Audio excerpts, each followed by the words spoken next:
जय माता दी। जैसे हमने पहले की वीडियो में 3 हाउसेस राहु के कवर किए थे, आज इस वीडियो में फिर से 3 आगे के हाउसेस को कवर करेंगे। समझने की कोशिश करेंगे कि राहु का हमारी लाइफ पर क्या इफ़ेक्ट रहता है। तो आज हम 4th हाउस राहु के बारे में समझेंगे। 4th हाउस काल पुरुष के अकॉर्डिंग चंद्रमा का घर यानी कि माता का हाउस, यहाँ पर एक राक्षसी प्लैनेट राहु महाराज आकर बैठ गए। राहु जो राक्षसी प्लैनेट है, जिसका नेचर एक नोटी बच्चे की तरह है, कब शरारत कर जाए, कब अपनी नेगेटिव इफ़ेक्ट दिखा जाए, धुएं जैसा रंग, कभी भी लाइफ में प्रॉब्लम क्रिएट कर जाते हैं। देने को आए बहुत कुछ दे जाते हैं, लेकिन यहाँ पर माता के हाउस में बैठकर राहु महाराज कहते हैं कि मैं अपनी तरफ से कोई शरारत नहीं करूँगा अगर जब तक मेरे खिलाफ कार्य नहीं करेगा। बच्चा जितना मर्जी शैतान हो, लेकिन अपनी माँ के पास आकर वो अपने आप को सेफ और खुश महसूस करता है। तो माँ के घर में राहु महाराज कहते हैं कि मैं अपनी तरफ से शरारत नहीं करूँगा, लेकिन जब तक मेरे खिलाफ कार्य ना करें। अब खिलाफ कार्य कई तरीके के हैं, लेकिन कुछ कारण को समझते हैं। जैसे कि निसंतान को दुत्कारना, उसका हंसी मजाक उड़ाना, एक काले व्यक्ति का पर हंसना, उसका हंसी मजाक उड़ाना, बेमतलब टॉयलेट की तोड़फोड़ करना, टॉयलेट को हमेशा गीला या गंदा रखना, ये कुछ कार्य हैं राहु महाराज के खिलाफ हो जाते हैं। अगर वो व्यक्ति यहाँ पर ऐसे कार्य नहीं कर रहा तो यहाँ पर राहु उसे शरारत नहीं देंगे, यानी उसके खिलाफ कार्य नहीं करेंगे। अब यहाँ पर राहु महाराज आकर बैठे हैं तो उनकी पंचम दृष्टि जो पलट कर देखते हैं, यानी उल्टा देखते हैं, आपके 12वें हाउस पर पड़ रही है। 12वां हाउस आपके खर्चों का भी है, आपकी नींद का भी है, आपके बेड कंफर्ट्स का भी है, हस्बैंड वाइफ के रिलेशन का भी है। तो यहाँ पर आकर राहु जी की जो दृष्टि पड़ रही है, इन चीज़ों में कमी उस व्यक्ति को रहेगी। नींद में डिस्टर्बेंस कितनी रहेगी, ये कुंडली के चंद्रमा पर भी डिपेंड करता है कि कुंडली के चंद्रमा कैसे हैं। बेड कंफर्ट्स में कमी कितनी रहेगी, ये शुक्र पर भी डिपेंड करता है, कुंडली के शुक्र कैसे हैं। तो हस्बैंड वाइफ का रिलेशन कैसा रहेगा, डिस्टर्बेंस रहेगी, पर कितनी रहेगी, ये 7th हाउस पर भी डिपेंड करेगा और शुक्र पर भी डिपेंड करेगा। सिर्फ ये नहीं कि राहु की दृष्टि आ गई तो हम कहेंगे कि उसके बेड कंफर्ट्स में कमी रहेगी। कुंडली के बाकी हाउसेस को देखना समझना पड़ता है, ग्रहों को समझना पड़ता है। इस वीडियो में हम कुछ छोटी छोटी एक नॉर्मल बेसिक बातों को समझने की कोशिश कर रहे हैं। अब पंचम दृष्टि पड़ गई, अब उनकी 7वीं दृष्टि उनके कर्म स्थान पर पड़ रही है। कर्म स्थान, यहाँ पर व्यक्ति के कर्म स्थान, उसके प्रोफेशन हाउस पर जो दृष्टि आ रही है, तो यहाँ पर शनि जी का पक्का घर है। शनि जी के चेले हैं राहु महाराज। शनि जी इनके गुरु समझ लीजिए, क्योंकि राहु जी जो होते हैं वो शनि जी के अकॉर्डिंग कार्य करते हैं।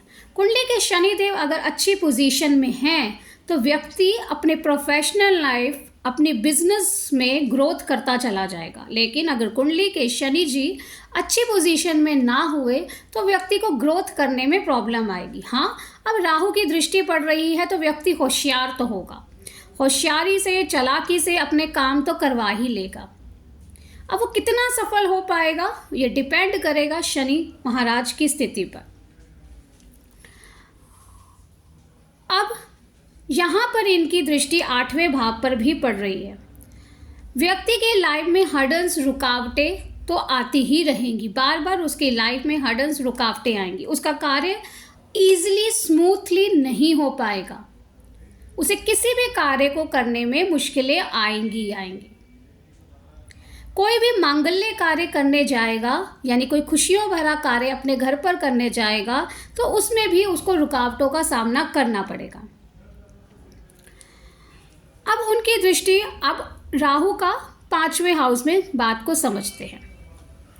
राहु पंचम हाउस में, ये हाउस पर जो निर्भर करता है बृहस्पति और सूर्य पर डिपेंड करता है। पंचम हाउस बृहस्पति सूर्य का होल्ड इस घर में रहता है। अब राहु जो है बृहस्पति और सूर्य दोनों के ही शत्रु हैं। तो पंचम हाउस आपका संतान का भी है, आपकी एजुकेशन का भी है, आपका तंत्र मंत्र का भी है। अब ये राहु अगर नीच हैं, यानी कुंडली के अगर मंगल बद है, तो व्यक्ति जो है अपने कार्यों में, यानी कि जैसे कि अगर किसी एस्ट्रोलॉजर के पास भी गया है तो उसका रुझान जो है तंत्र की ओर ज़्यादा जाएगा। तंत्र के द्वारा अपनी प्रॉब्लम को सॉल्व करने में उसका रुझान ज़्यादा जाएगा। बृहस्पति सूर्य का अधिकार है और बृहस्पति सूर्य संतान कारक है। तो ये राहु यहाँ पर बैठकर उसके संतान को लेकर चिंता या डिले संतान का होना ये कर सकते हैं। यहाँ पर राहु डिले कर सकते हैं, राहु की वजह से डिनाई हो जाएगा, यानी संतान नहीं होगी। ये ज़रूरी नहीं है कि राहु पंचम हाउस में बैठे हैं तो उसकी संतान नहीं होगी। अब ये संतान नहीं होगी उस पर निर्भर करता है उसके बृहस्पति पर, सूर्य पर, पंचम हाउस की बाकी पोजीशन पर, कि पंचम हाउस पर किसी और प्लैनेट की दृष्टि आ रही है कि नहीं। संतान का ना होना आपके 8वें भाव पर भी बहुत ज़्यादा निर्भर करता है। इसलिए राहु को देखकर हम ये नहीं कह सकते कि उस व्यक्ति की संतान नहीं होगी। संतान को लेकर चिंता हो सकती है, डिले संतान हो सकती है, लेकिन राहु संतान ना हो इसके लिए जिम्मेदार नहीं होगा।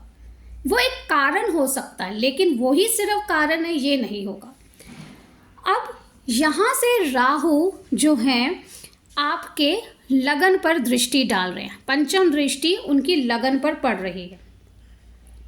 लगन पर दृष्टि जाने पर दिमाग में उलझुल बातें आती रहेंगी। लेकिन ये राहु, मैंने आपको पहले की वीडियो में भी बताया था कि अगर राहु नेक है कुंडली में तो व्यक्ति को क्रिएटिव बना देगा, व्यक्ति का दिमाग क्रिएटिव चीज़ों में रहेगा। अब राहु नेक है, ये डिपेंड करता है कुंडली के शनि देव पर भी निर्भर करेगा, मंगल क्या राहु को कंट्रोल कर रहे हैं उस पर भी निर्भर करेगा। तो ये क्रिएटिव भी बना देते हैं राहु, लेकिन दिमाग में उलझुल बातें आना, छोटी छोटी बातों में चिंता ले लेना, ये राहु का कार्य होगा। लेकिन वो अपने ऊपर कितना कंट्रोल कर पाता है तो वो डिपेंड करता है चंद्रमा पर, क्योंकि मन को कंट्रोल करने वाला चंद्रमा है। चंद्रमा अच्छी पोजीशन में है तो व्यक्ति अपने मन को कंट्रोल में भी रखेगा। अब इस राहु की दृष्टि, सप्तम दृष्टि उसके 11th हाउस जो शनि महाराज का घर है और बृहस्पति का भी अधिकार है, तो यहाँ पर राहु उसकी इन्वेस्टमेंट को गलत जगह पर लगा सकते हैं, पैसा ब्लॉक करवा सकते हैं। लेकिन जैसे मैं आपको पहले की वीडियो में भी बताया, इस वीडियो में भी बता रही हूँ, सिर्फ एक प्लैनेट को देखकर हम प्रेडिक्शन नहीं कर सकते। अगर यहाँ पर राहु की दृष्टि और कुंडली के बृहस्पति बहुत अच्छी पोजीशन में हैं तो उसकी इनकम भी बढ़ती रहेगी है, लेकिन ये राहु उसको बार बार उसके इन्वेस्टमेंट में रुकावटें ज़रूर पैदा करेंगे। उसकी इन्वेस्टमेंट गलत जगह पर करवा सकते हैं, उतार चढ़ाव करवा सकते हैं, लेकिन सिर्फ उतार ही होगा ये ज़रूरी नहीं है। अगर बृहस्पति अच्छे हैं, शनि देव अच्छे हैं कुंडली में, तो व्यक्ति अच्छी पोजीशन पे भी आगे बढ़ता चला जाएगा। अब राहु की दृष्टि भाग्य स्थान पर भी आ रही है। अब भाग्य स्थान पर राहु की दृष्टि आना, भाग्य में उतार चढ़ाव आएंगे, जीवन में हर्डल्स, यानी एक कोई भी कार्य करने जाएगा तो वो एक ही बारी में पूरा होना मुश्किल रहेगा, क्योंकि ये राहु बृहस्पति को मौन कर देते हैं, क्योंकि बृहस्पति के घर में बैठे हैं और बृहस्पति के ही घर को देख रहे हैं। यहाँ पर भी वो बृहस्पति के घर में देख रहे हैं, तो कुंडली के बृहस्पति का स्ट्रांग होना बहुत ज़रूरी है। ऐसे व्यक्ति का जिसका राहु पंचम में हो, अपने बृहस्पति को हमेशा स्ट्रांग रखना ही होगा, तभी वो जीवन में उन्नति कर पाएगा। अब आ जाते हैं Rahu 6th house. 6th house जो आपका हर्डल्स का हाउस है, आपकी रुकावटों का हाउस है, आपकी कंपटीशन का हाउस है, बुध का घर है, छठा घर, और बुध और राहु आपस में शत्रु नहीं हैं। तो व्यक्ति के अंदर दिमाग काफ़ी होगा, शार्प माइंड होगा। रुकावटें हर्डल्स आएंगी तो ज़रूर, लेकिन ये राहु उसे हारने नहीं देगा। यानी कि उसकी लाइफ में हर्डल्स, मुश्किलें, कॉम्पिटिटर खड़े हो सकते हैं, बार बार खड़े हो सकते हैं, लेकिन वो ये राहु उसे जितवाता भी रहेगा। अब ये राहु की जो राहु पलट कर आपके दूसरे घर को देख रहे हैं, यानी पंचम दृष्टि जो दूसरे घर में डाल रहे हैं, तो ये राहु का आपके सेकंड हाउस में दृष्टि आने से जो सेविंग का हाउस है, आपका पैसा अचानक खर्च भी कराता चला जाएगा। आपने सेविंग तो किया है दूसरे कार्यों के लिए कि मैं ये कर लूँगा, मैं कार खरीदूँगा, या मैं अपने बच्चों के लिए ये लूँगा, या मैं कुछ टाइम के बाद इतना सेफ हो जाएगा तो मैं गोल्ड बनवा लूँगा। तो लेकिन ये राहु आपका पैसा अचानक से खर्च करवाता भी रहेगा। अब ये सेकंड हाउस का अधिकार पक्का घर जो है आपके बृहस्पति का है। अगर कुंडली के बृहस्पति और शुक्र अच्छी पोजीशन में हैं तो पैसा खर्च भी होगा लेकिन सेव भी होगा। अब इस राहु की दृष्टि आपके 12वें हाउस पर पड़ रही है। 12वां हाउस क्या है? 12वां हाउस आपकी नींद है, आपका जेल खाना है, पागल खाना है, अस्पताल है, डॉक्टर है। अब ये राहु आपके कंपटीशन में तो जिताएगा, लेकिन राहु की ये 12वीं दृष्टि आपके से खर्चों पर आ रही है, आपके अस्पताल पर आ रही है, आपके बेड कंफर्ट्स पर आ रही है, आपके जेल खाने पर आ रही है। इनमें से समस्या तो कोई ना कोई होगी ज़रूर, लेकिन कौन सी समस्या होगी ये कुंडली के बाकी ग्रह आपको बताएंगे। क्या उसे कोई जो है कोर्ट केस रहेगा? अगर मंगल खराब है उसकी कुंडली का तो उसे कोई ना कहीं से कोर्ट केस होने की समस्या रहेगी, उसे बुराई बदनामी मिलेगी।